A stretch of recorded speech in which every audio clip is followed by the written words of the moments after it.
अस्सलामु अलैकुम वरहमतुल्लाहि वबरकातुहु। अल्हम्दुलिल्लाहि रब्बिल आलमीन वस्सलातु वस्सलामु अला सय्यिदिल अंबियाइ वल मुरसलीन व अला आलिहि व अस्हाबिहि अजमाइन व मन तबिअहुम बिइहसानिन इला यौमिद्दीन, अम्मा बाद। क़ाल अल्लाहु तबारक व तआला फ़िल क़ुरआनिल मजीद वल फ़ुरक़ानिल हमीद। अऊज़ु बिल्लाहि मिनश शैतानिर रजीम। बिस्मिल्लाहिर रहमानिर रहीम। मुहम्मदुर रसूलुल्लाह वल्लज़ीना मअहु अशिद्दाउ अलल कुफ़्फ़ारि रुहमाउ बैनहुम। सदक़ल्लाहुल अज़ीम। क़ाल अल्लाहु तबारक व तआला फ़ी शानि हबीबिही सल्लल्लाहु अलैहि वसल्लम। इन्नल्लाह व मलाइकतहु युसल्लूना अलन नबी या अय्युहल्लज़ीना आमनू सल्लू अलैहि वसल्लिमू तस्लीमा। अल्लाहुम्मा सल्लि व सल्लिम व ज़िद व बारिक अला हबीबिका सय्यिदिना व नबिय्यिना व मौलाना मुहम्मदिन व अला आलिहि व अस्हाबिहि अजमाइन। अज़ीज़ान मोहतरम, इससे क़ब्ल अक़ायद के हवाले से आप हज़रात के सामने ये बात बतलाई गई थी कि अम्बिया अलैहिमुस्सलातु व तस्लीम के बाद तमाम उम्मतों में सबसे अफज़ल तरीन जो हस्तियाँ हैं वो नबी पाक सल्लल्लाहु अलैहि वसल्लम के सहाबा हैं। और सहाबा से मोहब्बत रखना, अक़ीदत रखना और उनका एहतराम करना, और जब भी जो है उनके ताल्लुक़ से गुफ्तगू करें, अच्छी गुफ्तगू करना और अच्छी बात उनके ताल्लुक़ से कहना, ये ईमान का हिस्सा है। और फिर जो है सहाबा इकराम रिज़वानुल्लाहि ताला अलैहिम अजमईन की गुस्ताखी करना, उनसे अदावत रखना, उनसे नफ़रत रखना और नाहक बेबुनियाद बातों को उनकी तरफ मंसूब करना और ज़ुबान उनके बारे में दराज करना, ये जो है कुफ्र है, निफाक है और गुनाह है। ये बात इससे क़ब्ल आप हज़रत के सामने बतलाई गई थी। अब रहा सहाबा इकराम रिज़वानुल्लाहि ताला अलैहिम अजमईन के मरातिब क्या है, उनके मर्तबे क्या है, उनके मकामात क्या हैं। तो याद रखिए, सबसे पहली तो बात यह है कि तमाम अम्बिया के बाद तमाम उम्मतों में सबसे अफजल तरीन जो है ना सहाबा वो नबी पाक सल्लल्लाहु अलैहि वसल्लम के सहाबा हैं।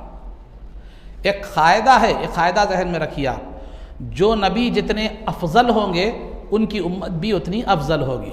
खा उनकी उम्मत के सहाबा हो, औलिया हो, कोई भी हो, नबी जितने अफजल होंगे जो है ना उम्मती का मर्तबा भी उतना अफजल होगा। ज़ाहिर सी बात है, तमाम अम्बिया में सबसे अफजल तरीन ज़ात नबी पाक सल्लल्लाहु अलैहि वसल्लम की है, तो आपकी उम्मत के सहाबा तमाम उम्मतों के सहाबा में अफजल, आपकी उम्मत के औलिया तमाम उम्मतों की औलिया में सबसे अफजल। तो ये तो तमाम उम्मतों के मुकाबले में एक कामन आम बात हो गई। अब फिर नबी पाक सल्लल्लाहु अलैहि वसल्लम के जो सहाबा हैं उनमें तरतीब क्या है। नबी पाक सल्लल्लाहु अलैहि वसल्लम के सहाबा में सबसे अफजल तरीन जो तमाम सहाबा में अम्बिया के बाद सबसे अफजल तरीन जो सहाबा हैं वो चार खुलफाए राशिदीन हैं। वो चार खुलफाए राशिदीन हैं। चार खुलफाए राशिदीन में भी सबसे ज़्यादा अफजल, सबसे ज़्यादा बुज़ुर्ग जो है वो सय्यदुना अबू बकर सिद्दीक़ रज़ी अल्लाह ताला अन्हु है, जो तमाम उम्मतों में सबसे अफजल है अम्बिया के बाद। फिर दूसरे दर्जे पर उमर फ़ारूक रज़ी अल्लाह ताला अन्हु है, जो तमाम उम्मतों में सबसे अफजल हैं दूसरे दर्जे पर अबू बकर सिद्दीक़ रज़ी अल्लाह ताला अन्हु के बाद। उसके बाद तीसरे दर्जे पर सय्यदुना उस्मान गनी रज़ी अल्लाह ताला अन्हु है, जो तमाम उम्मतों में सबसे अफजल हैं तीसरे दर्जे पर। और चौथे दर्जे पर सय्यदुना अली मुर्तज़ा रज़ी अल्लाह ताला अन्हु है, जो तमाम उम्मतों में सबसे अफजल है चौथे दर्जे पर। इसी तरतीब से इनकी फजीलत है। पहले अबू बकर सिद्दीक़ रज़ी अल्लाह ताला अन्हु की, फिर उमर रज़ी अल्लाह ताला अन्हु की, फिर उस्मान गनी रज़ी अल्लाह ताला अन्हु, फिर अली रज़ी अल्लाह ताला अन्हु। इसी तरतीब के साथ इनके मर्तबे भी है, इनकी फजीलत भी है। यही अहले सुन्नत का अक़ीदा है, इसके ख़िलाफ़ गुमराही है। फिर ये चारों के बाद जिनका मर्तबा है वो अशरा मुबश्शरा का है। अशरा मुबश्शरा का मतलब ये है कि अरबी में अशर कहते हैं 10 को, मुबश्शरा यानी जिन्हें खुशखबरी दी गई हो। अशरा मुबश्शरा यानी जो है ना वो सहाबा जिनको वो 10 सहाबा जिनको दुनिया में ही जन्नत की खुशखबरी दी गई थी, उनको क्या कहते हैं, अशरा मुबश्शरा कहते हैं। सहाबा को जो है जो जन्नत की खुशखबरी जो सरकार दो आलम सल्लल्लाहु अलैहि वसल्लम ने दी है वो 3 तरह से दी है। एक सूरत तो ये है कि नाम लेकर बैक वक्त आपने बास को खुशखबरी दी है जन्नत की। एक सूरत है वो क्या है, वो अशर मुबशरा है जिनको सरकार दो आलम सल्लल्लाहु अलैहि वसल्लम ने नाम लेकर एक ही वक्त में जन्नत की खुशखबरी दी है। अबू बकर फिल जन्नह, उमर फिल जन्नह, उस्मान फिल जन्नह, अली फिल जन्नह, अब्दुर्रहमान फिल जन्नह, ऐसा एक ही वक्त में नाम लेकर सरकार दो आलम सल्लल्लाहु अलैहि वसल्लम ने इनको जन्नत की खुशखबरी दी है। ये है अशर मुबशरा इनको कहते हैं। इनके अलावा दीगर जो है ना सहाबा हैं जिनको सरकार दो आलम सल्लल्लाहु अलैहि वसल्लम ने जन्नत की खुशखबरी दी है, लेकिन अलग अलग चीज़ा तौर पर, अलग अलग तौर पर। जैसे सरकार इमाम हसन और इमाम हुसैन रज़ी अल्लाह तआला अन्हु के ताल्लुक़ से सरकार ने फरमाया अल हसन वल हुसैन सय्यिदा शबाबी अहलिल जन्नह। इमाम हसन और इमाम हुसैन रज़ी अल्लाह तआला अन्हुमा जन्नत के नौजवानों के सरदार हैं। सरदार कब बनेंगे? जन्नत में गए तो बनेंगे ना। ये तो जन्नत की खुशखबरी है ये। और फिर बीबी फातिमा के ताल्लुक़ से आता है सय्यिदतु निसाई अहलिल जन्नह कि बीबी फातिमा रज़ी अल्लाह तआला अन्हा जो है ना जन्नती औरतों की सरदार हैं, तो वो भी जन्नत की खुशखबरी उनके लिए है। ये अलग अलग नाम लेकर, एक महफिल ने अलग अलग नाम लेकर मगर अलग अलग तौर पर। एक वो है जो इशारतन बता दिया गया, नाम लेकर नहीं बताया गया क्योंकि वहाँ बहुत लंबी फहरिस्त हो जाती, तो वो है तमाम के तमाम सहाबा इकराम। अल्लाह रब्बुल इज़्ज़त ने कुरान करीम में फरमाया वकुल्लम वअदल्लाहुल हुस्ना कि वो तमाम के तमाम सहाबा अल्लाह ने उनसे जन्नत का वादा फरमाया है।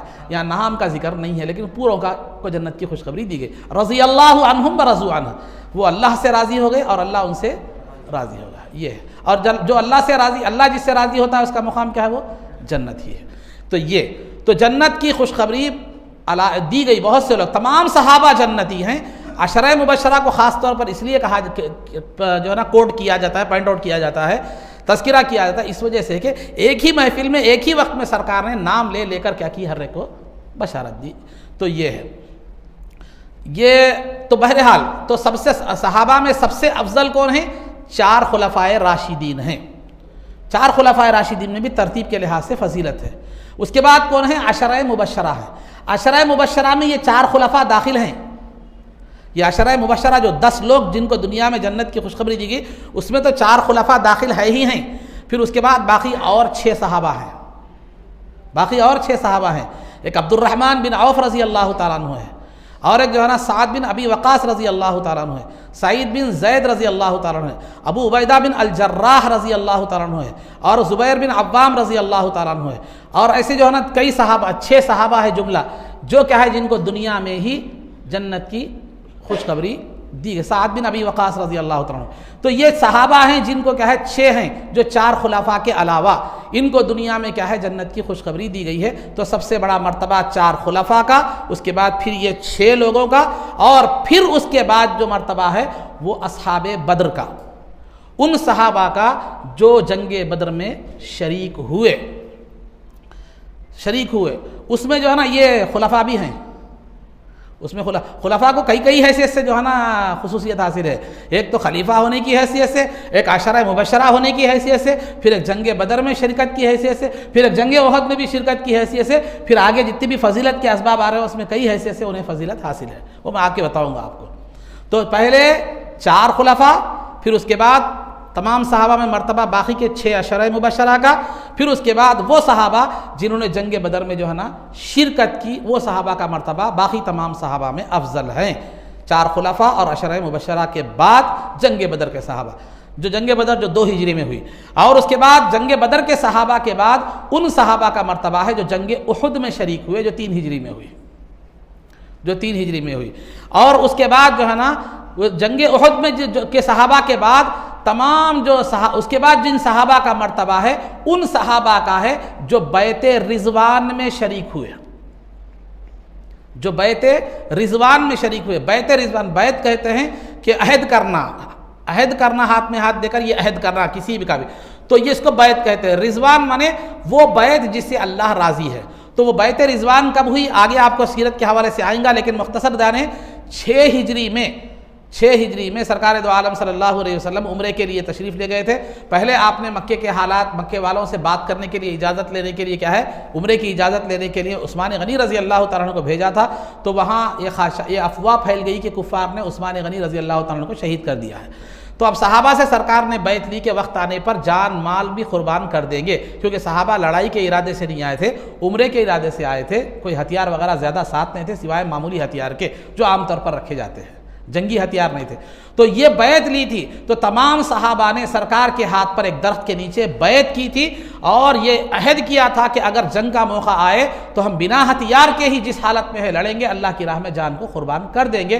तो अल्लाह रब्बुल इज़्ज़त उनकी उस बैत के ताल्लुक से कुरान में रजामंदी का ऐलान फरमाया और कुरान करीम की आयत नाजिल फरमाई कि लक़द रज़ी अल्लाहु अनिल मुअमिनीना इज़ युबायिऊनका तहत अश-शजरा, अल्लाह राज़ी है उन मोमिनीन से जिन्होंने आपके दस्ते हक़ परस्पर जान माल हर चीज़ कुर्बान करने की बैत की। तो इस बैत को चूँकि अल्लाह इससे राज़ी था, इस वजह से इसे बैत रिज़वान कहते हैं। तो जो सहाबा जंग उहद में शरीक हुए उनके बाद मर्तबा है बैत रिज़वान वाले सहाबा का।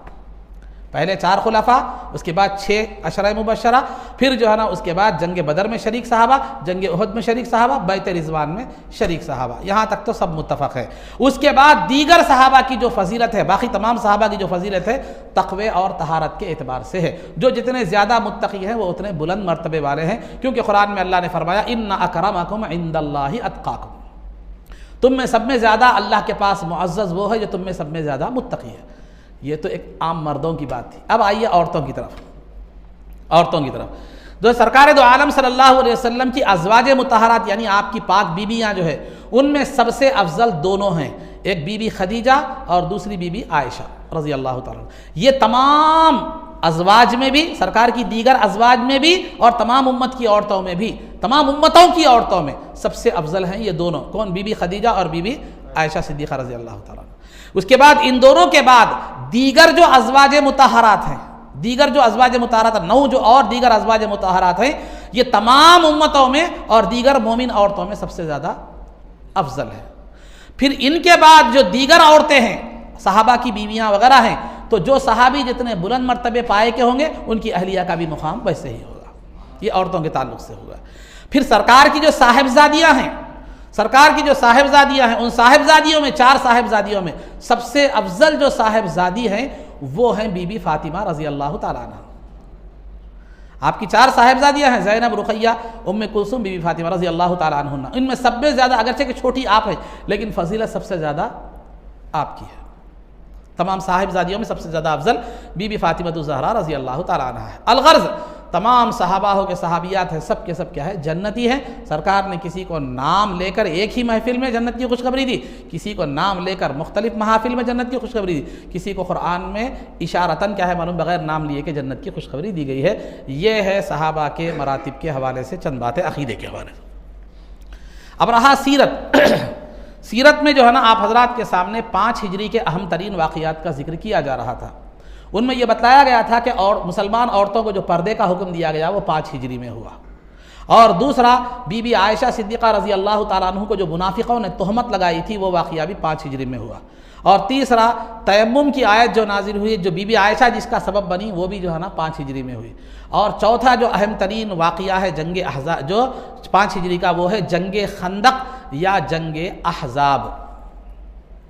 इस जंग के 2 नाम हैं, जंग खंदक भी आप कह सकते हैं, जंग अहज़ाब भी कह सकते हैं। जंग खंदक इसलिए कहते हैं कि इस जंग में मदीने के अतराफ में गड़ा यानी खंदक खोदी गई थी, इस वजह से इसको क्या कहते हैं? जंग खंदक कहते हैं। जंग अहज़ाब इसलिए कहते हैं, अहज़ाब कहते हैं जमातों को, कई जमातों को।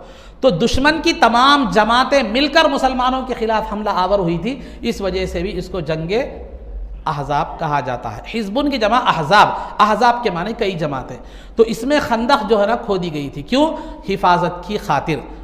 ये अरब का ये खंदक खोद कर जंग लड़ने का जो तरीक़ा था, ये अरब का तरीक़ा नहीं था, बल्कि ये फ़ारिस के लोगों का तरीक़ा था। और सलमान फ़ारिसी रज़ी अल्लाह ताला अन्हु के मशवरे से ये खंदक खोदी गई थी। ये अजम का भी तरीक़ा था, अरब का तरीक़ा नहीं था। अजम का तरीक़ा भी खंदक खोदने का है। जैसा आप अभी कभी पुराने किलों में आप जाते देखें, अतराफ से क्या है मालूम है, गड़ा खोदा हुआ रहता है, उसमें पानी भी आपको बाज़ जगह मिलेगा। वो पुराने ज़माने में उसमें मगरमच्छ वगैरह भी क्या करते थे, छोड़ा जो है ना करते थे। आप दौलताबाद के किले को जाइए, कहीं भी दूसरे किलों को बहुत जगह मिल जाएंगे आपको ऐसे किले, तो वहाँ पर जो है ना आपको मगरमच्छ भी बाज़ जगह मिलेंगे, बाज़ जगह आज नहीं है। समझे। तो वो जो अतराफ़ से जो खंदक खोदी जाती थी वो ख़िले पर से दीवारों पर चढ़कर दाखिल ना हो दुश्मन, इसलिए क्या है मालूम है वो खोदी जाती थी। तो बहरहाल उसका मकसद भी हिफाजत होता है, इसका मकसद भी जो है ना हिफाजत था। अब ये जिसका सबब क्या चीज़ बनी, रीज़न क्या चीज़ बनी, जंग खंदक का रीज़न क्या चीज़ बनी, सबब क्या चीज़ बनी, उसका बुनियादी सबब ये बनी कि सरकार दो आलम सल्लल्लाहु अलैहि वसल्लम जब मदीने में, मैंने साबिक़ में बतलाया है ये बात कि मदीने में जब सरकार तशरीफ़ लाए तो मदीने में यहूदियों के दो कबीले थे, बड़े मालदार कबीले थे। एक था बनु नज़ीर और दूसरा था बनु कुरैज़ा। ये दोनों यहूदियों के कबीले थे। अगरचे के मुशरिकीन के दो कबीले भी थे, औस और खजरज, लेकिन वो कबीले भी थे, बड़े कबीले थे, लेकिन इनकी ज़्यादा चलती थी। ये मालदार थे, पैसे को सूद वगैरह देकर बहुत ज़्यादा इनके कोठरियाँ किले बड़े अच्छे थे, माली पोजीशन इनकी अच्छी थी। तो सरकार ने मदीने में आते ही इनसे जहाँ दीगर कबाइल से मुआहदा किया, वहीं इनसे भी मुआहदा किया था, बनु नज़ीर से और बनु कुरैज़ा से। क्या मुआहदा किया था कि हमारे दरमियान अमन रहेगा, तुम हम पर हमला नहीं करेंगे, हम तुम पर हमला नहीं करेंगे, हमारे दरमियान एक दूसरे की साजिशें नहीं होंगी, एक दूसरे की के साथ दुश्मनी नहीं होगी, एक दूसरे को नुकसान पहुंचाने की कोशिश नहीं करेंगे, और हमारे दरमियान कोई जंग नहीं होगी। अगर बाहर से कोई जंग करता है, मदीने पर हमला करता है, तो हम सब मिलकर उसका डिफेंस करेंगे। ये मुआहदा हुआ था। तो लिहाजा ये तो मुआहदा हुआ था, बनु खुरैज़ा से भी हुआ था, बनु नज़ीर से भी हुआ था। तो ये बनु नज़ीर के जब 3 हिजरी में जंग उहद हुई, जिसमें मुसलमानों को पहले फतह बाद में शिकस्त हो गई, तो ये बनु नज़ीर के लोग क्या किए, सरकार दो आलम सल्लल्लाहु अलैहि वसल्लम से जो अमन का मुआहदा था वो उन्होंने तोड़ दिया। और कुफ़ार कुरैश का उस वक्त गलबा था, थोड़ा वो लोग पावर में दिख रहे थे, तो लिहाजा जाकर उनसे साजबाज और मुसलमानों के ख़िलाफ़ साजिशें उन्होंने शुरू कर दी। बनु नज़ीर ने ज़हन में रखिए, तो साजिशें शुरू कर दी। तो सरकार दो आलम सल्लल्लाहु अलैहि वसल्लम को जब मालूम हुआ कि ये बदबख्त अमन का मुआहदा तोड़ चुके हैं और कुफ़ार से मिलकर मुसलमानों के ख़िलाफ़ साजिशें कर रहे हैं, तो फिर जो है ना सरकार दो आलम सल्लल्लाहु अलैहि वसल्लम ने उनकी तरफ इस्लामी लश्कर को भेजा फ़ौज कशी के लिए। जब इस्लामी लश्कर उन पर हमला आवर हुआ तो वो क्या है, क़िलों में बंद होकर छुप गए, सामने मुकाबला नहीं किया, क़िलों में बंद होकर छुप गए। तो सरकार दो आलम सल्लल्लाहु अलैहि वसल्लम ने उनका मुहासरा कर लिया, उनके क़िलों का क्या कर लिया, मुहासरा कर लिया, और उनके खजूर के दरख्त वगैरह भी जो है ना काट दिए गए। तो लिहाजा तकरीबन 2 हफ्ते तक ये मुहासरा रहा, 2 हफ्ते तक जो है ना ये मुहासरा रहा। आखिर में वो लोग तंग आ गए, तंग आकर उन्होंने मुसलमानों से ख्वाहिश जाहिर की कि हमें यहाँ से जाने की इजाज़त दी जाए। तो लिहाजा सरकार दो आलम सल्लल्लाहु अलैहि वसल्लम ने उनको वहाँ से जाने की इजाज़त दी, और वो यहाँ से उन्हें मदीने से उन्हें जिला वतन कर दिया गया, शहर बदर कर दिया गया। वो मदीने से निकलकर खैबर के मुकाम पर, जो मुल्क शाम या सीरिया का बॉर्डर है, वहाँ पर जाकर वो उनके क़िलों में क्या है वो आबाद हो गए। लेकिन वो चुप बैठने वाले नहीं थे। यहूदी कौम फितने वाली कौम, जिसका फितना आज भी आप देख रहे हैं। तो बहरहाल अज़ीज़ान मोहतरम, तो ये जो बनु नज़ीर जिसको सरकार ने मदीने से शहर बदर कर दिया था, तो वो बनु नज़ीर का जो सरदार था, जिसका नाम हुई बिन अख्तब था, उसने मुसलमानों की दुश्मनी का निकालने के लिए, बदला इंतकाम लेने के लिए वो क्या किया, वो और एक उसका साथी दोनों मिलकर मक्के मुकर्रमा को गए। ये कुरैश से इसने बात की, मुसलमानों के खिलाफ भड़काया, उनको जंग करने की दावत दी, और उसका साथी कबीला बनु गतफान जो था, एक बड़ा जंगजू कबीला था, उसके पास जाकर उनको भड़का दिया और कहा कि मदीने की जो खजूरें आती हैं हर साल उसका आधा हिस्सा हम आपको देंगे। इस तरह लालच देकर कुरैश को और बनु गतफान दोनों को क्या है मनु तैयार करके 10,000 का लश्कर तैयार हो गया, और उसकी क़ियादत कर रहे थे अबू सुफियान, जो अब तक ईमान नहीं लाए थे, बाद में ईमान लाए। तो जब वो 10,000 का लश्कर मक्के मुकर्रमा से इस इरादे के साथ निकला कि मदीने मुनव्वरा पर हमला करे, तो जो है ना सरकार दो आलम सल्लल्लाहु अलैहि वसल्लम को जब इसकी इत्तला मिली, तो सरकार दो आलम सल्लल्लाहु अलैहि वसल्लम ने सहाबा से मशवरा किया कि क्या करना चाहिए, सहाबा से मशवरा किया कि क्या करना चाहिए। तो सलमान फ़ारिसी रज़ी अल्लाह ताला अन्हु ने जो है ना ये कहा कि या रसूल अल्लाह, मदीने के अतराफ जो खुला हिस्सा है उसमें खंदक खोदी जाए, क्योंकि दुश्मन से आमना सामना करना, क्योंकि मुसलमानों की तादाद सिर्फ 3,000 थी, वो लोगों का लश्कर 10,000 था, और सख्त जाड़े का मौसम था, तो लिहाजा ये आमना सामना का मामला ज़रा मुश्किल होगा, लिहाजा ये खंदक खोदी जाए, गढ़ा खोदा जाए। तो मदीने का बाज़ इलाका तो घरों से घिरा हुआ था, बाज़ तो खजूरों के दरख्त से घिरा हुआ था, लेकिन जो हिस्सा खुला था उसमें खंदक खोदने का सलमान फ़ारिसी रज़ी अल्लाह ताला अन्हु का जो है ना मशवरा था, जो अरब का तरीक़ा नहीं था, फ़ारिस के लोगों का तरीक़ा था। तो सरकार ने इस मशवरे को सब ने कबूल फरमाया, और 10-10 गज़ ज़मीन खोदने की जिम्मेदारी 10-10 सहाबा को दी गई। तो लिहाजा सब मसरूफ़ हो गए। सब मसरूफ़ हो गए। तो उसके बाद क्या है मालूम है, तकरीबन जो है ना इतनी अंदर खोदी गई कि बाज़ रिवायतों में आता है कि ज़मीन में नमी निकल कर आ गई, ज़मीन नमी आ गई। बाज़ रिवायतों में उसकी मकदार भी बताई गई कि तकरीबन 5 गज़ जो है ना गड्ढा वो खोदा गया, इतना चौड़ा खोदा गया कि कोई फलांग कर कूद कर ना जो है ना आ सके। तो 10-10 साहबा को कितने दिन में ये खंदक तैयार हुई, इस बारे में 2 रिवायतें, बाज़ ने 6 दिन कहा है, बाज़ ने 20 दिन कहा है। बहरहाल नतीजा ये है कि खंदक खोदी गई कुफ़ार के आने से पहले। जब कुफ़ार आए तो वो खंदक को खुदा हुआ देखकर, एक नया तरीका जंग कर देखकर वो लोग क्या है मालूम है परेशान भी हो गए, और मुसलमानों पर और सरकार पर जो है ना बुरी बुज़दिली के बातें, वो इल्ज़ामात वगैरह वगैरह लगाने लगे, बहरहाल पुकारने लगे, तो वे करने लगे। तो नतीजा ये हुआ कि आमने सामने की जंग नहीं हुई, कई दिन तक खाली तीरंदाजी, इधर से तीरंदाजी, उधर से तीरंदाजी, इधर से तीरंदाजी, उधर से तीरंदाजी जो है ना होती रही। इस तीरंदाजी में एक तीर आकर साद बिन मुआज़ रज़ी अल्लाह ताला अन्हु को लगा तो आपने दुआ फरमाया कि या रसूल अल्लाह, इन दुश्मनों ने सरकार दो आलम सल्लल्लाहु अलैहि वसल्लम को तरह तरह से सताया, आपको तकलीफ दी, आपको आपके हरम और मदीने से मक्के से निकाला। ऐ अल्लाह, अगर जंग का सिलसिला यहाँ पर ख़त्म हो चुका है तो मुझे इसी तीर से शहादत की मौत नसीब फरमा, और अगर नहीं ख़त्म हुआ तो मुझे सेहत दे ताकि सरकार के साथ और जंगें लड़ सकूँ। तो बहरहाल वो उस वक्त तो शहीद नहीं हुए, बाद में शहीद हो गए कुछ दिनों के बाद। तो खुलासा गुफ्तगू ये है, तो तीरों का सिलसिला क्या है, जारी रहा। दुश्मन बड़ी कोशिश की है अंदर मदीने के हुदूद में दाखिल होने की, खंदक पार होकर, लेकिन जो है ना आप नहीं आ सके। मगर एक जगह सरकार दो आलम सल्लल्लाहु अलैहि वसल्लम ने अपना जो पड़ाव डाला था, एक कूहे सिला नामी एक पहाड़ है, वहाँ पर क्या किया था, डाला था, वहाँ अपने सहाबा को लेकर पड़ाव डाला था। एक जगह खंदक का चौड़ाई थोड़ी छोटी थी, तो 4 दुश्मन जो सरगने थे वो फलान कर क्या हो गए, अंदर आ गए। उनमें से एक गिरकर मर गया खंदक में, और एक को सैयदना अली मुर्तज़ा रज़ी अल्लाह ताला ने कत्ल कर दिया, और 2 भाग गए। तो बहरहाल तकरीबन 15 दिन तक मुहासरा रहा, ये जो घेराव रहा तकरीबन 2 हफ्ते तक जो है ना ये मुहासरा रहा। और मदीने में वो, अब ये तो पहले मैंने बताया था कि कबीले बनु नज़ीर का जो सरदार था जाकर कुफ़ार को भड़काया, लेकिन बनु खुरैज़ा जिनसे सरकार का अमन का मुआहदा अब भी बाकी था, यहूदियों का दूसरा कबीला बनु खुरैज़ा, सरकार का अमन का मुआहदा अब भी बाकी था, उन लोगों को भी जो है ना ज़बरदस्ती से, इसरार से, उस जो है ना कबीले बनु नज़ीर के सरदार ने उनको भी अपने तायबे कर लिया। तो दुश्मन बाहर 10,000 का लश्कर है, और अंदर मदीने में बनु खुरैज़ा के उन्वान से मदीने में भी दुश्मन मौजूद है, अंदर भी दुश्मन, बाहर भी दुश्मन। बाहर के दुश्मन से ज़्यादा ख़तरनाक अंदर का दुश्मन होता है, जिसको पहचानना बड़ा मुश्किल होता है। तो बहरहाल अज़ीज़ान मोहतरम, 15 तकरीबन 2 हफ्ते तक कुफ़ार ने मुहासरा किया रखा, मगर उस दौरान सरकार ने जो है ना खंदक खुदवा दी, बूढ़ों बच्चों और औरतों को एक किले में बंद करवा दिया।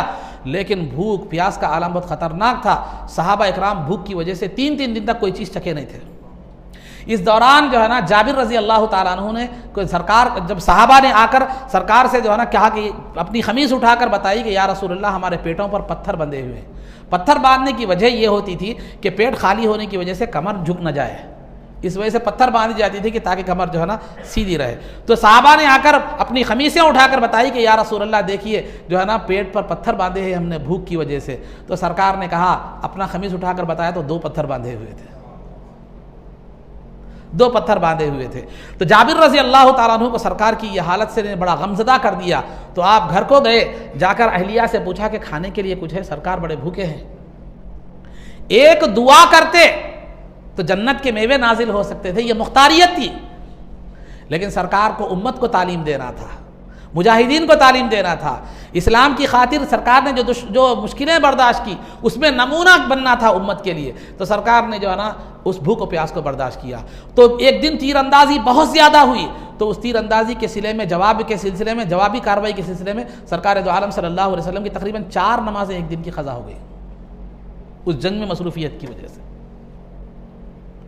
बहरहाल जाबिर रज़ी अल्लाह ताला अन्हु ने सरकार दो आलम सल्लल्लाहु अलैहि वसल्लम की इस भूख को देखकर घर गए, देखा एक छोटा बकरी का बच्चा था, और जो है ना 10-15 लोगों के लिए काफ़ी हो सकता था, थोड़ा बहुत आटा था।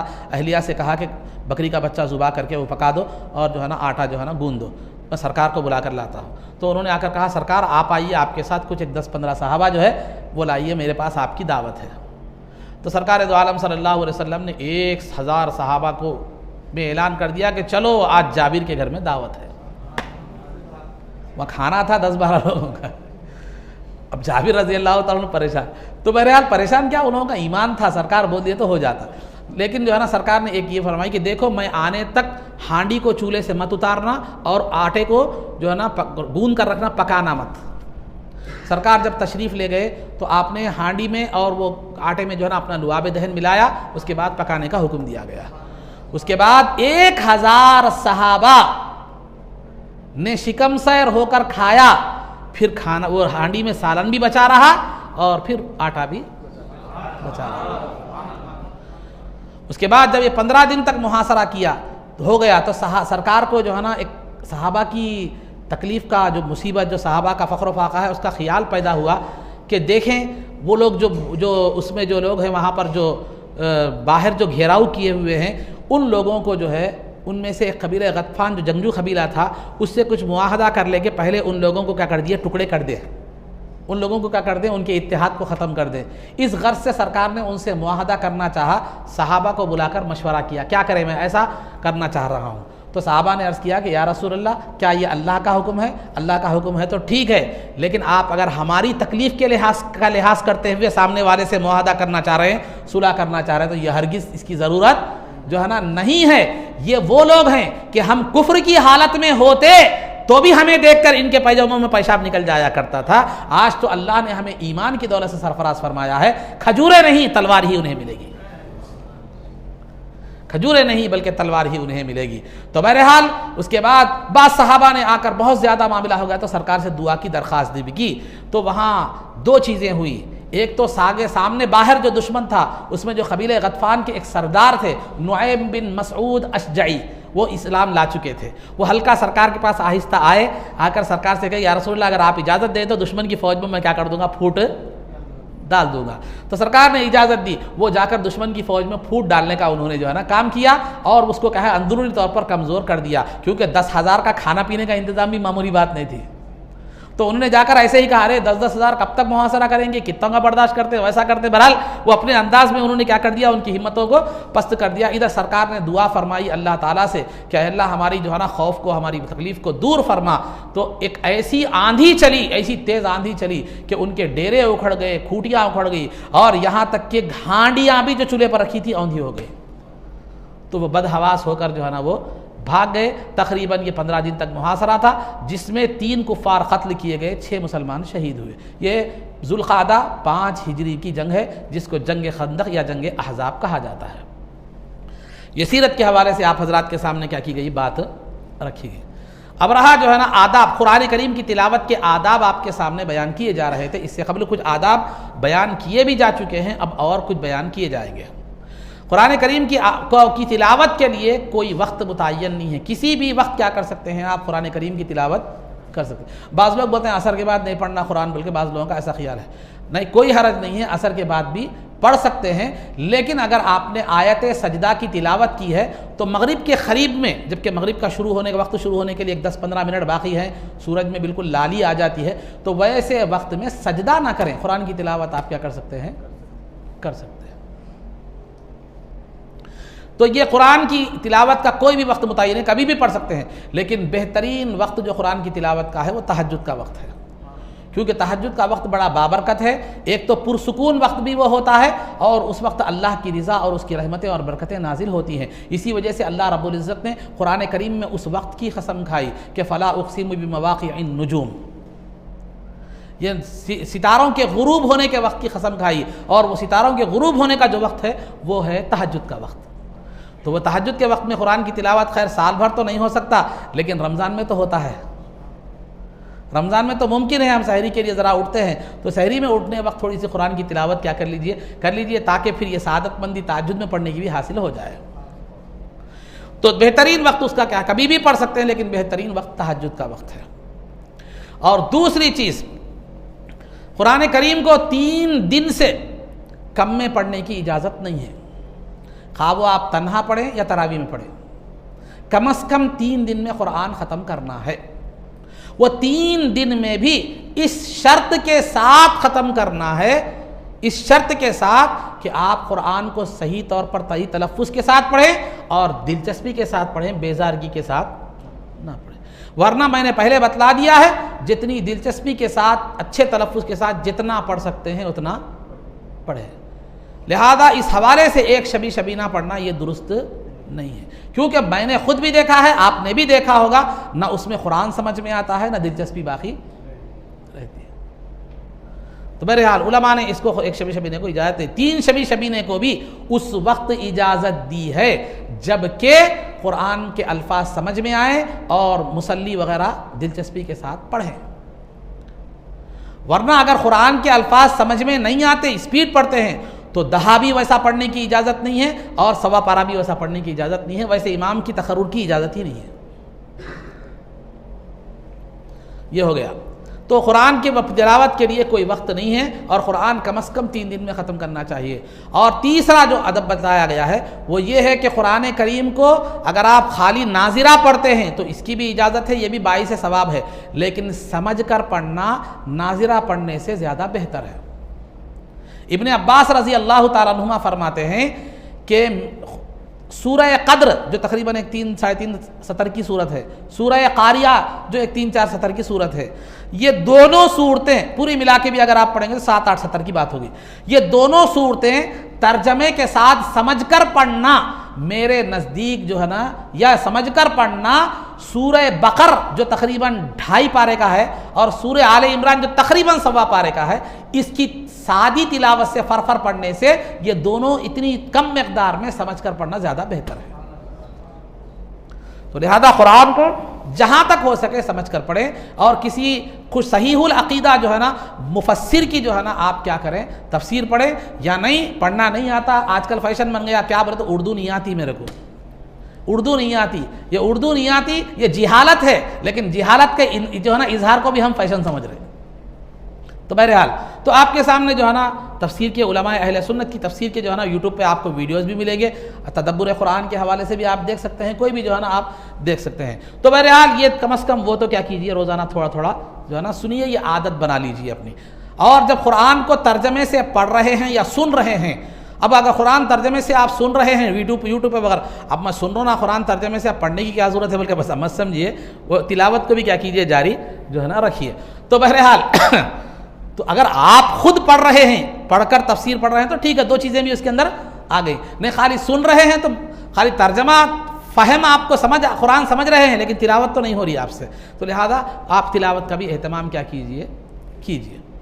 ये हो गई बात। तो उसके बाद जो है ना कुरान को समझकर पढ़ने की, और जब कुरान को आप समझकर पढ़ रहे हैं तो इस अहद के साथ पढ़िए कि मेरा परवरदिगार इसमें मुझे जिस बात का हुक्म दे रहा है मैं उस पर अमल करूँगा और इस कुरान के ज़रिए से अपनी ज़िंदगी को संवारने की कोशिश करूँगा। इस अहद के साथ पढ़िए। और कुरान के आदाब में से एक अदब यह भी है कि कुरान की तरफ पीठ करके ना बैठें और कुरान की तरफ पैर भी ना करें, और कुरान नीचे हो तो ऊपर भी ना बैठे, और कुरान नीचे हो तो पैरों को ऊपर की तरफ भी ना उठाएं। और अगर कोई ऊपर बैठे हुए हैं तो उनके बाजू में जाकर, जैसे कुर्सियों पर आमतौर पर लोग बैठ गए, बाजू में जाकर कुरान भी ना पढ़े, वो ऊपर बैठे हुए, आप कुरान नीचे लेकर ना बैठे, दूर बैठे थोड़ी सी। तो ये थे कुरान की तिलावत के कुछ आदाब जो आप हजरात के सामने क्या किए गए हैं, बयान किए गए हैं। तो ये कुरान की तिलावत के मसाइल के ताल्लुक़ से जो है ना आज उन्वान जो है ना रोज़े के कुछ ज़रूरी मसाइल को बयान किया जाएगा। वैसे तो रोज़े के मसाइल बड़े तफसीली हैं, लेकिन जो है ना मुख्तसर तौर पर कुछ ज़रूरी मसाइल जो आम तौर पर हमारे जहनों में जो है ना एक परेशानी का भी बाइस बनते हैं, या बर्निंग टॉपिक्स जिसको कह सकते हैं, वो मैं आपके सामने क्या करता हूँ, कुछ बयान करने की कोशिश करता हूँ। पहले अरबी में कहते हैं रोज़े को सौम कहते हैं। रोज़े के माना ये है कि फ़जर का वक्त शुरू होने से लेकर मगरिब का वक्त शुरू होने तक, यानी सूरज के गुरूब होने तक खाने पीने और मुबाशरत से परहेज़ कर, इरादतन जानबूझकर, इत्तेफाक से नहीं, गफलत से नहीं, जानबूझकर सुबह सादिक यानी फ़जर का वक्त शुरू होने से मगरिब का वक्त शुरू होने तक, यानी सूरज के गुरूब होने तक खाने, जानबूझकर इरादे के साथ खाने और पीने और हम बिस्तरी से रुके रहने का नाम क्या है, ये रोज़ा है।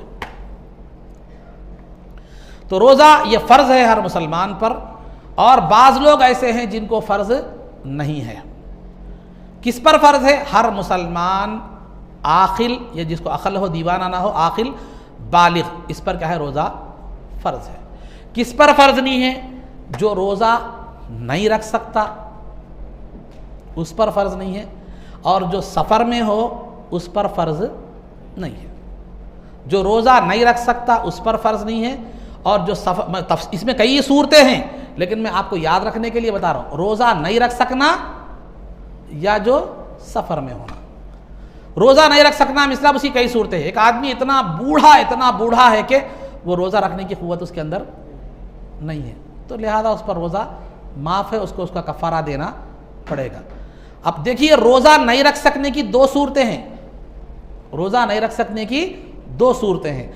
बाज़ सूरतें तो वो होती हैं जो परमानेंट होती हैं, यानी ज़िंदगी में कभी रोज़ा रखने की ताकत आ ही नहीं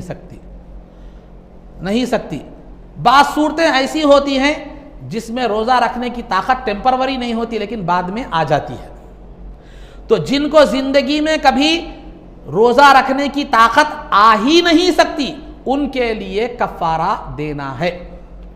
उनके लिए क्या है? कफ़ारा देना है। अगर ये लोग भी, जिनको ये यकीन था अब ज़िंदगी में मैं रोज़ा कभी भी नहीं रख सकता, ये समझकर कफ़ारा दे दिए थे, लेकिन अल्लाह के फजल से बाद में खुदरत आ गई, तो उनका कफ़ारा कैंसल, फिर वो रोज़ों की क़ज़ा करेंगे।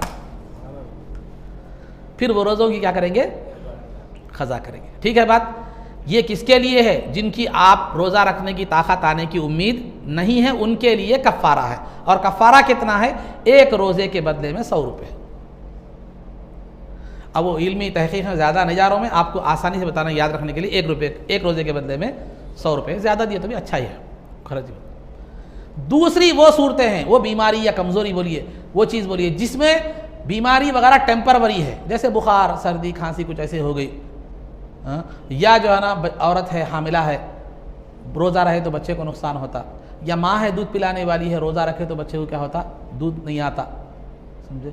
या जो मुसाफिर है, टेम्परवरी सफ़र में है, तो इन लोगों को क्या है मालूम है, रोज़ा छोड़ने की इजाज़त है, लेकिन इनको कफ़ारा देने की गुंजाइश नहीं है, बल्कि बाद में उसकी क़ज़ा करनी पड़ेगी।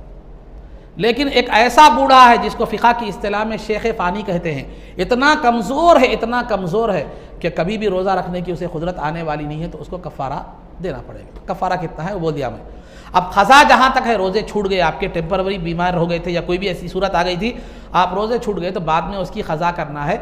आप क़ज़ा के लिए ज़रूरी नहीं है कि लाइन से 1 महीना रोज़े रहें, बल्कि जो है ना जितने भी जैसा भी चाहे रह सकते हैं। सरमा में भी रह सकते हैं, बारिश में भी रह सकते हैं, आपको संडे को छुट्टी रहती, संडे को रह सकते हैं, या कभी हॉलीडेज़ में जो है ना रह सकते हैं, या कभी अपनी सहूलत से क्या कर सकते हैं, रह सकते हैं। कभी आपको सहूलत रहती, कभी घर वालों को सहूलत रहती है। घर वालों को सहूलत नहीं है, आपको है, ठीक है, उसको भी छोड़ दे सकते हैं आप। बहरहाल एक अपनी सहूलत से क़ज़ा क्या कर सकते हैं, मगर कोशिश इस बात की होनी चाहिए कि जल्द से जल्द क़ज़ा कर लें, क्योंकि ज़िंदगी का भरोसा नहीं है। हो गई बात यहाँ तक। ये हो गई क़ज़ा की सूरतें। रोज़ा कब माफ़ होता, कब नहीं होता। परमानेंटली आप रोज़ा नहीं रख सकते, बीमारी की वजह से हो, बुढ़ापे की वजह से, तो आपको कफ़ारा देना है। टेम्परवरी अगर आपकी मजबूरी है तो फिल वक्त रोज़ा छोड़ने की इजाज़त है, लेकिन बाद में उसकी क़ज़ा करनी पड़ेगी। तरतीब से करें या जैसी सहूलत है वैसा करें। अब जहाँ रोज़ा रखना, रोज़ा टूटता कब है? रोज़ा टूटने की कई सूरतें हैं।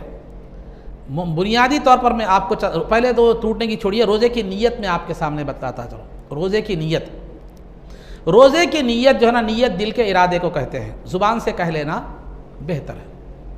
ज़ुबान से कह लेना क्या है? बेहतर है। नीयत दिल में इरादा हो तो काफ़ी है। रोज़े की नीयत आप कब तक कर सकते हैं? तो रोज़े की नीयत आप रात से भी कर सकते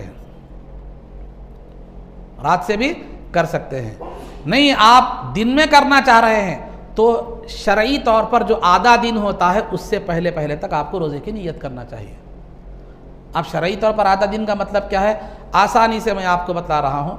फजर का वक्त कब शुरू हो रहा देखिए, आपको कैलेंडर में मिल जाता, इब्तिदाए वक्त फ़जर बोल के। फ़जर का वक्त कब शुरू हो रहा देखिए, और सूरज कब हो रहा, यानी मगरिब का वक्त कब शुरू हो रहा देखिए। वो पूरे जितने भी घंटे हैं उनको डिवाइड कर दीजिए दोनों में। तो आधा जो दिन का पहला हिस्सा होता है, उससे पहले क्या कर लीजिए, आप नियत कर ले सकते, वहाँ तक उसका वक्त है। वो आधा हिस्सा गुजरने के बाद आपके लिए नियत की गुंजाइश नहीं है। या तो रात से कर सकते हैं या शरई जो आधा दिन है उससे पहले पहले तक कर सकते हैं। अगर आपने सहरी की है तो सहरी कर लेना भी नीयत के कायम मुकाम है, सहरी कर लेना भी नीयत के बराबर है। लेकिन अगर सहरी करने के बाद आपने रोज़ा छोड़ने की नीयत की है तो वो नीयत जो सहरी नीयत के बराबर हो कायम मुकाम हो रही थी वो नहीं होगी अब। यानी सहरी तो कर लिए, कर लेके ठीक है वैसी रह गए तो वो नीयत की ज़रूरत नहीं है आपको। लेकिन सहरी कर लिए, कर लेके नहीं रोज़ा छोड़ना क्या, आज एक दिन छोड़ दिए क्या बोल के ऐसा ख्याल आ गया आपका, छोड़ने का इरादा कर लिए, तो वो सहरी अब आपकी नीयत के कायम मुकाम नीयत का काम नहीं करेगी। आपको असर नौ आधे दिन के अंदर पहले नीयत करनी पड़ेगी। नहीं अगर आप सहरी कर लिए हैं आप, फिर उसके बाद रोज़ा छोड़ने की आपने नीयत भी नहीं की, तो वो सहरी करना ही आपकी नीयत के लिए काफ़ी। तो सहरी रात से भी कर सकते हैं, रात में नहीं करे तो आधे दिन पहले से भी कर सकते हैं, आधे दिन पहले तक भी कर सकते हैं। और सहरी करना भी नीयत के कायम मुकाम है, बशर्ते के सहरी करने के बाद रोज़ा छोड़ने का इरादा ना हो। ये खुलासा है सहरी का। अब रोज़ा तोड़ना, देखिए किसी भी चीज़ को ग़िज़ा के तौर पर, खाना होना जैसा है, दवा के तौर पर या लज्जत के तौर पर, गुटका उटका है, तो किसी भी चीज़ को ग़िज़ा, दवा या लज्जत के तौर पर अगर आप खा लेते हैं तो उसकी दो सूरतें हैं। अगर जानबूझकर खाते हैं, जानबूझकर खाते हैं तो उससे आपका रोज़ा भी टूट जाएगा, कफ़ारा भी आपको देना पड़ेगा। यानी एक रोज़े के बदले में एक रोज़ा रखना पड़ेगा, फिर कफ़ारे के तौर पर मुसलसल 60 दिन के रोज़े रखना पड़ेगा। आप वो नहीं रह सकते तो 60 मिस्कीनों को 2 वक्त पेट भर खाना खिलाना पड़ेगा। ये जानबूझकर अगर कर लें तो रोज़ा भी टूट जाता है। इसी तरह जानबूझकर हम बिस्तरी कर लें बीवी से तो भी रोज़ा भी जानबूझकर, रोज़ा याद रखते हुए, जानबूझकर मतलब रोज़ा याद रखते हुए, तो उसका भी यही हुक्म है। ख़ज़ा भी लाजिम होगी, एक रोज़े के बदले में एक रोज़ा रखेंगे, कफ़ारा भी होगा, कफ़ारे में 60 रोज़े होंगे या 60 मिस्कीनों को 2 वक्त पेट भर खाना खिलाएंगे। नहीं खा रहे हैं, पी रहे हैं, बीवी से हम बिस्तरी भी हो रहे हैं, लेकिन रोज़ा याद नहीं है, रोज़ा याद नहीं है, तो फिर आप याद आते ही फ़ौरन छोड़ दें। खाना खा रहे थे, याद आ गया रोज़ा हम भूल के खा लिए थे, याद आ गया छोड़ दीजिए। पानी पी रहे थे, याद आया छोड़ दीजिए। बीवी के करीब गए थे, याद आया रोज़ा है बोल के छोड़ दीजिए उसी हालत में। तो इससे आपका रोज़ा नहीं टूटेगा, इससे आपका रोज़ा नहीं टूटेगा। लेकिन ये चीज़ें होने के बाद, भूल कर खाए थे, पिए थे, बीवी के पास चले गए थे, ये चीज़ें होने के बाद अब आप ये समझ गए कि मेरा तो रोज़ा टूट गया, समझ के आप खाना पीना शुरू कर दिए, तो जो जानबूझकर खाना पी खा रहे हैं उससे क्या हो जाएगा, आपका रोज़ा टूट जाएगा। तो उससे आपको कफ़ारा देने की ज़रूरत नहीं है, सिर्फ क़ज़ा आपकी लाजिम आएगी, क़ज़ा लाजिम आएगी। तो बीवी से जानबूझकर हम बिस्तरी करने से क्या होता है, वो जो है ना जानबूझकर क़ज़ा भी लाजिम आती है, कफ़ारा भी लाजिम आता है। भूल कर करने से अगर याद आते ही हट गए, कंटिन्यू कर लिए तो ठीक है, नहीं टूट गया समझ के फिर खाना पीना शुरू कर दिए तो वो खाने पीने से क्या होता है, रोज़ा टूट जाता है। लेकिन हम बिस्तरी के अलावा, यानी जो आम तौर पर हम बिस्तरी का जो रास्ता है, उस रास्ते के अलावा दीगर तरीके से आपने क्या कर दिया, आपने माद्दा मनविया को खारिज कर दिया, हाथ के ज़रिए से हो या किसी और चीज़ के ज़रिए से, तो उस सूरत में सिर्फ क़ज़ा लाजिम होगी, कफ़ारा लाजिम नहीं होगा। समझ रहे बात को, इशारतन में क्या है बात बयान कर रहा हूँ। तो हम बिस्तरी का जो तरीक़ा, जो शरई तरीक़ा है, जो तरीक़ा जो बयान किया गया है, तो वो तरीक़े से अगर आप हम बिस्तरी करते हैं रोज़े को याद रखते हुए तो क़ज़ा और कफ़ारा होगी। लेकिन अगर उसके अलावा दूसरे तरीक़े से जानबूझकर रोज़े को याद रखते हुए दूसरे तरीक़े से अपने माद्दे मनविया को खारिज करते हैं तो उससे क़ज़ा लाजिम होगी, कफ़ारा लाजिम नहीं होगा। जैसे हाथ वगैरह का अमल जैसा होता है, जिसको जल्क कहते हैं। और ये तो चंद बातें हुई, बुनियादी बातें। इसी तरह जो है ना, आप ये तो खाना पीने या हम इस तरह के मामलात हो गए।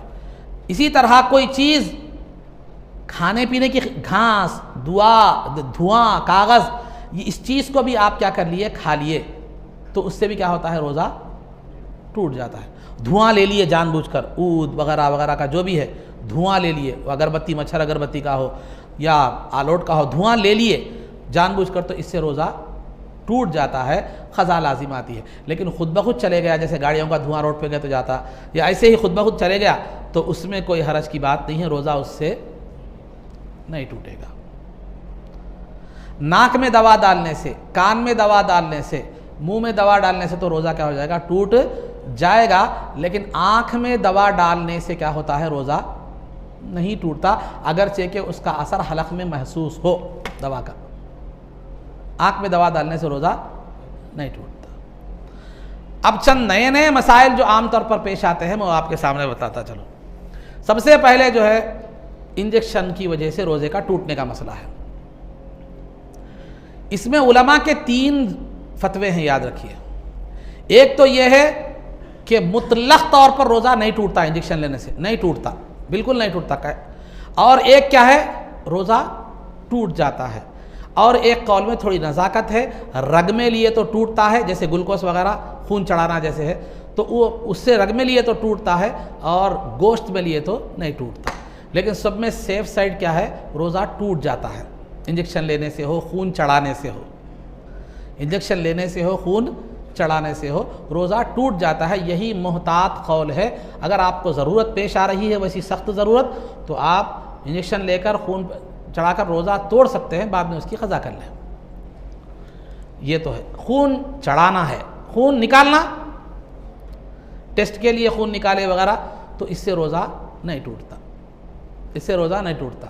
इसी तरह जो है ना, आप ऑक्सीजन लगाना, ऑक्सीजन लगाना है, तो ऑक्सीजन जो है अगर आप लगाते हैं तो ऑक्सीजन में अगर दवा है तो रोज़ा टूट जाएगा, खाली हवा है तो रोज़ा नहीं टूटेगा। इनहेलर का इस्तेमाल है, इनहेलर खा वो सर्दी के लिए हो या सांस की शिकायत के लिए हो, सर्दी के लिए हो या सांस की शिकायत के लिए हो, या आप उसको स्प्रे के ज़रिए से मारें, सूंघें या पानी में डालकर भाप लें, इन तमाम सूरतों में इनहेलर के इस्तेमाल से रोज़ा टूट जाता है, क्योंकि वो दवा के असरात क्या हो जाते हैं, हलक में चले जाते हैं। इनहेलर सर्दी का हो, सांस का हो, कुछ भी हो, आप खींचें नाक में रखकर या स्प्रे करें, मुंह में रखकर स्प्रे करें, नाक में स्प्रे करें या पानी में डालकर भाप लें, हर सूरत में क्या होता है, रोज़ा टूट जाता है। अब रहा बाम या अमृतंजन का क्या हुक्म है। बाम या अमृतंजन या विक्स या घुटनों के दर्द की दवा, कोहनियों के दर्द की दवा, तो ये जो ज़ाहिरी इस्तेमाल है बाम का, आप पेशानी को लगाएं, नाक के ऊपरी हिस्से पर लगाएं या गर्दन को लगाएं, गले को लगाएं, सीने को लगाएं, पीठ को लगाएं, इससे रोज़ा नहीं टूटता। बाम जिस्म के ज़ाहिरी हिस्से पर लगाने से रोज़ा नहीं टूटता। इसी तरह ऑइंटमेंट लगा रहे हैं, घुटने में दर्द का हो, कमर के दर्द का हो या जो भी हो, कहीं शोल्डर हो, कोई भी लगाए, ज़ाहिरी इस्तेमाल से कुछ भी रोज़ा टूटने वाला आपका जो है ना नहीं है। हाँ, बाम को सूंघना, उसकी 2 सूरतें हैं। एक सूरत तो यह है कि पानी में डालकर सूंघे, तो पानी में डालकर सूंघे तो भाप के ज़रिए से दवा अंदर चली जाती है, इसीलिए रोज़ा टूट जाता है, बाम और अमृतंजन हो के विक्स हो। लेकिन खाली दूर से सूंघ रहे हैं, इस अंदाज में सूंघ रहे हैं कि उसके ज़र्रात अंदर तक नहीं जाते, तो फिर आप सूंघने की इजाज़त है, लेकिन फिर भी मेरा मशवरा यह है कि एहतियात कर लें। लगाने का जहाँ तक मामला है लगा ले सकते हैं आप, इजाज़त है उसको, सर को भी लगाइए, नाक को भी लगाइए, नाक के अंदर नहीं, नाक के बाहरी हिस्से में, गले को, गर्दन को, पीठ को, आप क्या कर सकते हैं, अमृतंजन लगा सकते हैं, लेकिन भाप के ज़रिए से नहीं ले सकते। ये बात। अब बाज़ लोगों को बवासीर वगैरह की बीमारी रहती है तो वो दवा लगाते हैं उस मुकाम पर, खा वो मर्द के पीछे की शर्मगाह हो या औरत के सामने और पीछे की शर्मगाह हो। अगर दवा का इस्तेमाल किसी वजह से होता है, ज़ाहिरी सतह पर होता है, तो कोई हरज नहीं है। लेकिन अगर दवा अंदरूनी हिस्से पर चले जाती है तो फिर उससे क्या हो जाता है, रोज़ा टूट जाता है। अंदरूनी हिस्से से चली जाती है तो रोज़ा टूट जाता है। इसी तरह एनमा लेने से भी क्या होता है, रोज़ा टूट जाता है। एनेमा लेने से भी रोज़ा टूट जाता है। एनेमा कहते हैं बैतुल खला की राह से एक दवा को अब मैदे में क्या किया जाता है, दाखिल किया जाता है मैदे की सफाई के लिए, तो ये एनेमा लेने से भी क्या होता है, रोज़ा टूट जाता है। ठीक है, तो इंजेक्शन का तो मैंने बता दिया, खा वो इंजेक्शन दवा का हो, बुखार का हो, जो है ना सुंद करने के लिए हो या कोई भी हो, तो बहरहाल कोई भी इंजेक्शन से वो एहतियाती कौल ये है कि रोज़ा जो है ना टूट जाता है। तो ये इंजेक्शन के हवाले से, इनहेलर के हवाले से आप हजरात के सामने क्या है मरम बात जो है ना रखी गई, जो आम तौर पर ज़रूरी तौर पर ये मसाइल में जो है इख्तलाफ जो है पाया जो है ना जाता है। फिर वो दवा लगाने के हवाले से मैंने बात, अगर सर के ज़ख़म में इतना गहरा है, सर का ज़ख़म मामूली है, खिरोचा वगैरह है, फोड़ा फुंसी है तो कुछ भी नहीं, गहरा है ज़ख़म में सुराख है, उससे दवा लगाए तो सर के अंदर चले गई, या पेट में ज़ख़म गहरा है, दवा लगाने से अंदर चले गई पेट में, तो उससे भी क्या हो जाता है, रोज़ा टूट जाता है। ये तो चंद बातें ज़रूरी बातें, तफसीलात तो बहुत हैं, ज़रूरी बातें जो रोज़े के ताल्लुक़ से ख्याल आता था वो। अब रहा बात सूरतें ऐसी है जो हम समझते हैं कि रोज़ा टूट जाता है, लेकिन हकीकत में रोज़ा नहीं टूटता। या जैसे हमारे तौर पर आम तौर पर एहतिलाम अगर हो जाए रोज़े की हालत में, रोज़ा आपका नहीं टूटता, उठे गुस्ल कर लें, ख़त्म माल अख़दम।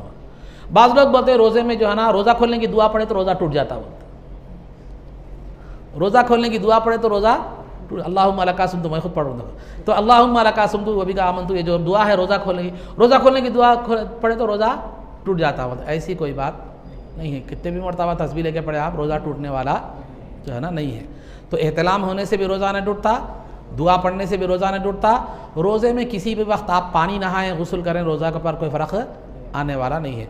रोज़े में कटिंग कराएं, नाखून कटाएं या जो है ना ज़ायद बाल काटें, जो भी करें, इससे भी आपके रोज़े में कोई फ़र्क पड़ने वाला जो है ना नहीं है। ये चंद बातें जो आमतौर पर हम जो है ना परेशान रहते हैं। आखिरी बात ख़य है, ख़य से रोज़ा टूटता है या नहीं, आखिरी बात। कई को बता रमज़ान में ख़य क्या होता है, हमारे पास आमतौर पर ये कोशिश होती है कि आम दिनों में 3 टाइम खाते हैं, रमज़ान में रोज़े में क्या होता है, दोपहर का कोटा सुबह शाम में एडजस्ट करने के चक्कर में रहते हैं हम लोग, समझे। तो सहर और इफ्तार में दोपहर का भी एडजस्ट कर लेना, बल्कि ऐसा एक नज़रिया रहता, हर एक का नहीं रहता, मेरे जैसे लोगों का रहता। तो बहरहाल आपको कोई को बोलूँ, तो बहरहाल अगर कोई शहर में खा लिए, बहुत ज़्यादा खा लिए, खाने के बाद क्या हो गया जो है ना मतली होगी, वो हो गई ख़य हो गई। तो ख़य के बारे में बुनियादी तौर पर बात याद रखिए, 2 बातें याद रखिए। अगर ख़य खुद ब खुद होती है, ख़य अगर खुद ब खुद होती है, खा वो थोड़ी हो, मुंह भर कर हो, रोज़ा नहीं टूटता। ख़य खुद ब खुद होती है, खा वो थोड़ी हो या मुंह भर कर हो, रोज़ा नहीं टूटता। लेकिन आए सो वापस कर लिए तो रोज़ा टूट जाता है। इनकमिंग नहीं होना, आउटगोइंग होना, यानी ख़य आ गई आपको, कर दिए, मुंह भर कर ही हो, थोड़ी हो के मुंह भर कर हो, रोज़ा नहीं टूटता। मगर लौटा लिए उसको, मुंह भर कर आई थी, लौटा लिए, थोड़ी बताई थी, लौटा लिए, कुछ नहीं होता, मुंह भर कर आई थी, लौटा लिए तो रोज़ा टूट जाता है। ये हो गई बात। नहीं जानबूझकर निकाले, उंगलियां डालकर जानबूझकर क्या किए हैं, निकाले हैं, थोड़ी बहुत हुई तो कुछ भी नहीं होता, मुंह भरकर हो तो रोज़ा टूट जाता। मुंह भरकर का मतलब क्या है, जिसको आप रोक ना सकें या बड़ी मुश्किल से रुके, इतनी मिकदार में ख़य हो कि जिसको आप रोक ना सकें या बड़ी मुश्किल से क्या करें, रुके, उसको कहते हैं मुंह भरकर। तो खुद ब खुद हो तो मुंह भरकर हो के थोड़ी हो, रोज़ा नहीं टूटता। मुंह भरकर होने की सूरत में, लौटा लेने की सूरत में रोज़ा टूट जाता है। अगर उंगलियों से आपने ख़य खुद किया है तो मुंह भरकर हो तो क्या होता है, रोज़ा टूट जाता है। बस औक़ात खट्टे डकार आते हैं, थोड़ा थोड़ा खट्टा पानी भी आता है उसके साथ, तो खट्टे डकार आ गए, खट्टा पानी भी आया, आप निगल गए तो उससे कुछ रोज़े में फ़र्क नहीं आता। तो रोज़े में थूक निकल गए या रेट निकल गए या बलगम निकल गए तो भी रोज़ा नहीं टूटता। लेकिन रोज़े में थूक जमा करके जो है ना निगलना, ये मकरूह है, मगर रोज़ा नहीं टूटता, मकरूह है मगर रोज़ा नहीं टूटता। ये चंद बातें जो ज़रूरी जो बातें थी जो पेश आती हैं। वैसे तफसीली मसाइल बहुत ज़्यादा हैं, आप किताबों में पढ़ेंगे, उलमा की बहुत सी आपको जो है ना वीडियोज़ भी मिलेंगी आपको यूट्यूब वगैरह पर। ये जो आम तौर पर कामन तौर पर जो बातें जो है ना पेश आती हैं, वो बातें क्या मालूम है। रोज़े में टूथपेस्ट नहीं कर सकते, मंजन नहीं रगड़ सकते, मिसवाक कर सकते हैं। टूथपेस्ट वगैरह अगर ज़बान के हद तक है तो मकरूह है, अगर अंदर चलेगा तो रोज़ा ही टूट जाए। कोई चीज़ चख नहीं सकते आप, लेकिन बीवी को इजाज़त है, अगर शौहर जालिम है, मारता है, खाना सही नहीं पकने की सूरत में, सालन सही नहीं पकने, तो उसको थोड़ा सा शक्कर थूक देने की इजाज़त है, मगर उसको निगलना नहीं है। ये बीवी के लिए है जिसका शौहर जालिम हो। तो बहरहाल शरीयत को मालूम है कि आगे कैसे कैसे शौहरा निकलने वाले हैं, वो भी मालूम था, तो इसीलिए क्या करें मालूम है, शरीयत इस वजह से वहाँ पर भी बीवी की रहनुमाई कर रही है। तो बहरहाल ये चंद बातें थी, मसाइल थे, सीरत के बारे में आदाब वगैरह थे और अक़ायद थे। अल्लाह रब्बुल इज़्ज़त से दुआ है जो कुछ भी कहा गया उस पर अमल की तौफ़ीक़ रफ़ीक़ अता फ़रमा, इज़्ज़त व आफ़ियत की ज़िंदगी दे और ईमान पर हमारा ख़ातिमा फ़रमा। रसूल पाक सल्लल्लाहु अलैहि वसल्लम के क़दमों में हमारा हश्र फ़रमा, आपकी शफ़ाअत उज़्मा से हमको बहरावर फ़रमा, आपके दस्त मुबारक से जामे कौसर पीना नसीब फ़रमा, जन्नत में आपकी ग़ुलामी मइयत और रिफ़ाक़त नसीब फ़रमा। सल्लल्लाहु तआला वसल्लम अला ख़ैरि ख़ल्क़िही सय्यिदिना मुहम्मदिन व आलिहि व सहबिही अजमाइन बिरहमतिका या अरहमर राहिमीन। अल्हम्दुलिल्लाह।